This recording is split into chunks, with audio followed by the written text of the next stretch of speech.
ഇന്നിവിടെ ഞാൻ ഉണ്ടാക്കാൻ പോകുന്നത് കേര മുളകിട്ടതാണ്. അതിനുവേണ്ടി ഒരു ചട്ടി ചൂടായ ശേഷം അതിലേക്ക് വെളിച്ചെണ്ണ ഒഴിക്കുക. ശേഷം കടുക് ഇടുക. കടുകൊക്കെ നന്നായിട്ട് പൊട്ടി വന്നതിന് ശേഷം അതിലേക്ക് ചതച്ചു വെച്ചിരിക്കുന്ന 6-7 അല്ലി വെളുത്തുള്ളിയും ഒരു വലിയ കഷ്ണം ഇഞ്ചിയും ചേർക്കുക. ഒപ്പം കുറച്ച് കറിവേപ്പിലയും ചേർത്ത് കൊടുക്കുന്നുണ്ട്. ഇത് നന്നായി ഇളക്കി യോജിപ്പിക്കുക.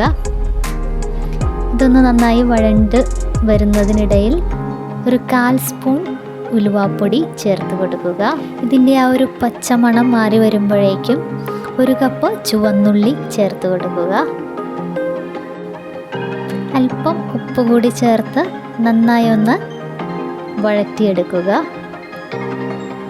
ഇതൊന്ന് നന്നായി വഴണ്ട് വരുമ്പോഴേക്കും നമ്മൾ തയ്യാറാക്കി വെച്ചിരിക്കുന്ന മഞ്ഞൾപ്പൊടി, 2 ടൈപ്പ് മുളക് പൊടി, മല്ലിപ്പൊടി എന്നിവയുടെ മിക്സ് ചേർത്ത് കൊടുക്കുക. ആ മിക്സിൻ്റെ അളവൊക്കെ ഞാനിതിൽ ടെക്സ്റ്റിൽ കാണിക്കുന്നുണ്ട്, അതൊന്ന് ശ്രദ്ധിക്കുക.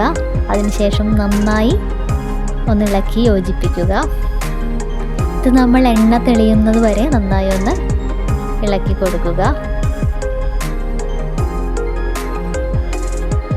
എണ്ണയൊക്കെ നന്നായി തെളിഞ്ഞു വന്നതിന് ശേഷം നമ്മൾ കഴുകി വെള്ളത്തിലിട്ട് വെച്ചിരിക്കുന്ന കുടപ്പുളി ചേർത്ത് കൊടുക്കുക.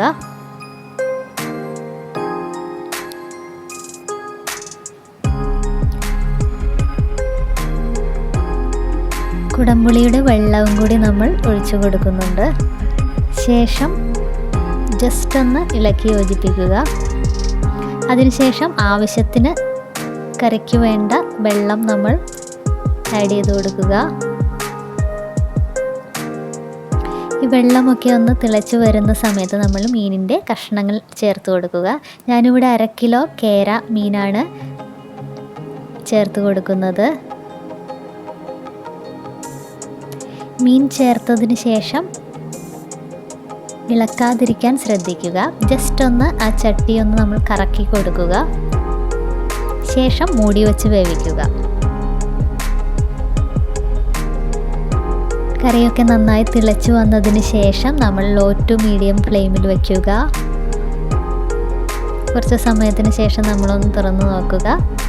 സ്വാദിഷ്ടമായ കേരക്കറി ഇവിടെ റെഡിയാണ്. അത് നമ്മൾ കുറച്ച് നേരം വെച്ചതിന് ശേഷം യൂസ് ചെയ്ത് കഴിഞ്ഞാൽ അതിൻ്റെ ആ ഒരു അരപ്പും ചാറുമൊക്കെ നന്നായിട്ട് കുറുകി അതിലേക്ക് പിടിച്ച് നല്ലൊരു ടേസ്റ്റായിട്ട് നമുക്ക് കിട്ടും.